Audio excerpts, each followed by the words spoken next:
Gi-inspeksyon sa taga-Department of Finance ang Mandaue City Treasurer's Office. Apan giklaro nila wa kini kalabutan sa isyu bahin sa pagpili o pagtudlo og bag-ong City Treasurer. Ang report ni Nico Sereno. Personal nga gisusi sa taga Bureau of Local Government Finance kon BLGF ang buhatan sa City Treasurer sa Mandaue. Gitanaw ang kabahin sa ilang operations, ang mga libro ug mga record sa maong opisina. Nasayran nga kabahin kini sa regular nga inspection nga gihimo sa BLGF sa mga LGUs sa mga city ug municipal treasurers. Normally talaga po ang ano namin is dapat every 3 years. Alright. Pero I think dito sa Mandaue matagal na yata po na hindi na-evaluate ng BLGF Regional Office. Alright. So meron po kasing meron kaming mandate na mag-evaluate ng mga LGUs. Pananaw lang nila ang atong mga cash book. Usual ko nilang himuon good. Usually, murag every 3 years, murag last nilang pagkuhan na evaluate siguro may kanungyari na mo ang taga-region is murag before pandemic, taon-taon na yun.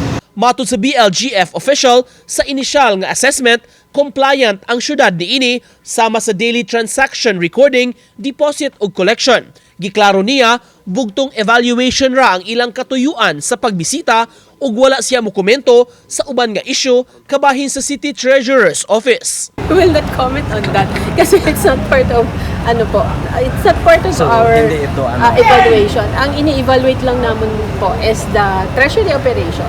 Pending appointment of a new City Treasurer in Mandaue? Related po. Not related? It's our regular function po.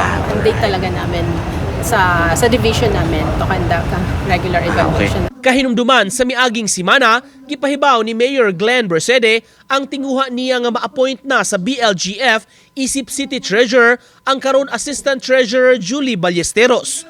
Human sa pagduso sa kandidatura, sa kanhi nagduma sa opisina na bakante na ang posisyon.